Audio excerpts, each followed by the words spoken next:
বিসমিল্লাহির রহমানির রহিম। হে সমস্ত জগতবাসী, আজ আমি আয়েশা চিস্তি বিশ্ব আধ্যাত্মিক জ্ঞান সঞ্চার দরবার শরীফ হইতে আমার পিতা শামীম আলী চিস্তির গ্রন্থ থেকে কিছু আলোচনা।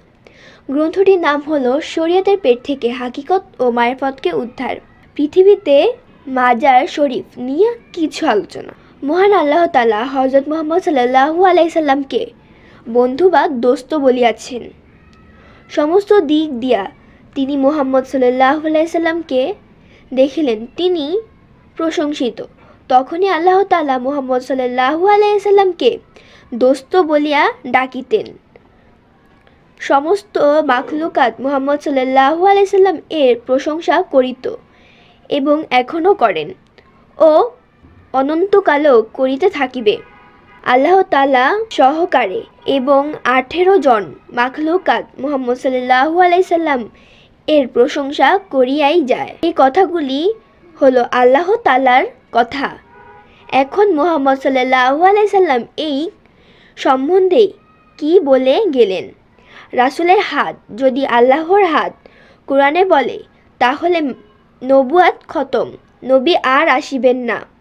তাই রাসূল সাল্লাল্লাহু আলাইহি সাল্লাম বলিয়া গিয়েছেন, আমি রাসূলের হাত মনে করিতে হবে একজন কামেল ওলি আউলিয়ার হাত, কামেল পীর মুর্শিদের হাত। আমি রাসূলের হাত।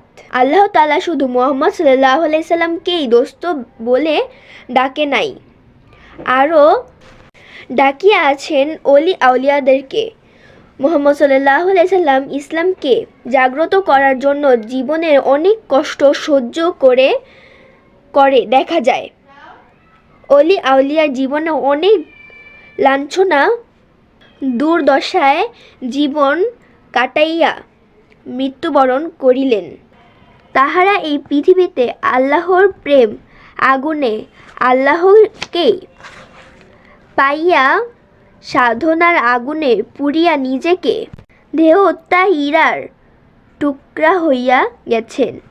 হযরত মুহাম্মদ সাল্লাল্লাহু আলাইহি সাল্লাম যদি হীরার খনি হন, তাহলে ওলি আউলিয়ারা তাহারা তো হীরার টুকরা। তাহলে সৌদি আরব মদিনা শরীফ যদি নবীর রওজা বা মাজার হতে পারে, তাহলে ওলি আউলিয়াদের কামেল পীর মুর্শিদ কেন রওজা বা মাজার হতে হবে না? অবশ্যই হবে। আমরা যারা তর্ক বিতর্ক করি না জানিয়া না বুঝিয়া, আল্লাহ তাআলা মুহাম্মদ সাল্লাল্লাহু আলাইহি সাল্লামকে দোস্ত বা বন্ধু বলেছেন বলে যদি রওজা বা মাজার হন মদিনা শরীফে, তাহলে ওলি আউলিয়াদের ও দোস্ত বা বন্ধু বলেছেন, তাহলে তাহাদেরও রওজা বা মাজার হইবে। কেননা আল্লাহ তাআলা যত বন্ধু আছে তাহারা সবাই আমাদের কাছে সম্মানিত। তাই সম্মানের সহিত আমরা একজন কামেল পীর আউলিয়াকে রওজা বা মাজার করিব। পীর আউলিয়ার সম্মান হয় রাসূলের সম্মান, আর রাসূলের সম্মান হয় আল্লাহর সম্মান।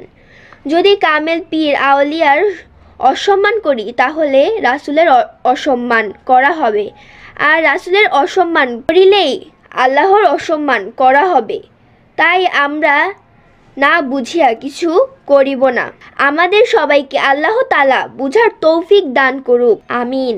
তো হে সমস্ত জগতবাসী, আজকে আলোচনাটি এতটুকুই। যদি আলোচনাটি কারো কাছে ভালো লেগে থাকে বা এই চ্যানেলে যদি কেউ নতুন হইয়া থাকেন, তাহলে অবশ্যই কমেন্টে জানাবেন।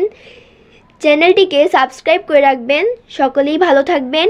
আল্লাহ হাফিজ।